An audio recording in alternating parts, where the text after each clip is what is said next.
Let's move on to the fourth growth hack, which actually might be my favorite one so far, if for nothing else, because it helped launch my career as a viral application developer.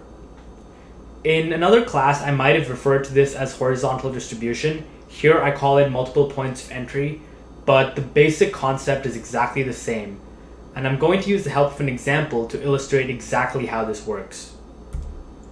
Consider brainfall.com.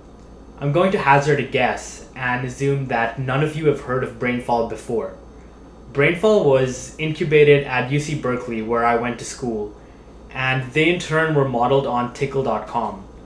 Tickle.com had recently at the time sold for $30 million and gotten shut down by the company that acquired them. So Brainfall looked at this as an opportunity to potentially do what Tickle was doing, which was providing lots of fun, free personality quizzes on an independent website, and ultimately set up a premium section with premium quizzes and build a monthly subscription product. Now, this coincided with the launch of the Facebook platform, and so Brainfall did what anyone at the time would do, and launched the first quiz application on Facebook. This concerned me because I simultaneously was working on my own set of quiz applications on Facebook, and the worrying part was they had better content too. Yet, despite launching after Brainfall, we had about 10 times the traffic Brainfall did within a matter of weeks. What was the difference between us and Brainfall? It simply came down to breaking our quizzes into independent applications. Brainfall had a single Facebook application called Brainfall Personality Quizzes, while we broke our applications down into tens of different quizzes. So How Good a Lover Are You was its own independent Facebook application, as was What Color Are You, as was Dr. Phil's personality test. Now this is a really powerful effect that is easy to overlook initially, but there are a lot of people that would not add an application called Personality Quizzes, but still add an application called How Good a Lover Are You. This might not make too much sense initially until you start thinking about user behavior.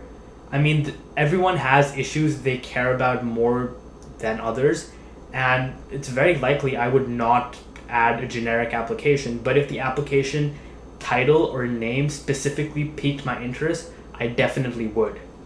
And this is a tactic that I used for the next 2 or 3 years as a viral application developer across different platforms, and it has almost always held up to be completely true.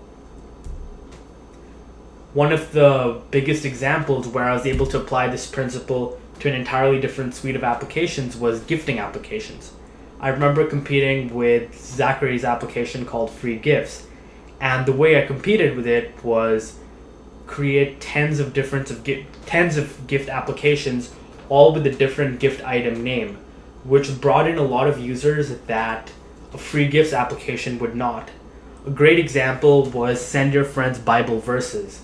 Free gifts might not appeal to a lot of people, but there were people that were religious enough that saw Send Your Friends Bible Verses and had a stronger connection with that specific application than they ever would with Send Your Friends Free Gifts. Similarly, Send Your Friends a Diwali Cracker, which, funnily enough, a friend of mine thought was a racist term for an Indian person, but a Diwali Cracker is something you burst during a religious festival in India, brought in thousands of new users in India that otherwise might not have added a Free Gifts application. This effect is even more powerful on mobile, and I talk about this in my mobile app distribution class, where mobile apps are discovered primarily through App Store search. So if you can break your single application out into tens or hundreds of different applications, they will all hit different keywords, have different important items in their titles, which is the most significant factor in App Store algorithms, and reach a lot more people. Another example is a project I worked on where I scraped Wikiquote and built over 100 different mobile TV show quote games and launched each of them under an independent application, which works so well rather than a single application called TV show quote game. This way, if someone searches for Family Guy, Breaking Bad, Seinfeld, any specific TV show name, which probably has a much higher search query than TV show quotes. We were hitting all of them and got to a point where we were in the top 5 for pretty much any single TV show out there. Now, horizontal distribution or multiple points of entry is literally one of the most powerful techniques out there for you to use with your applications. Think about ways of separating your viral applications into lots of mini apps that all cater to a different interest or a different group of people and play around with it. This worked well on Facebook, this works well on mobile, this works well almost anywhere. And in the next lecture, I'll talk about how you can pair multiple points of entry with user-generated content, which is literally the perfect storm.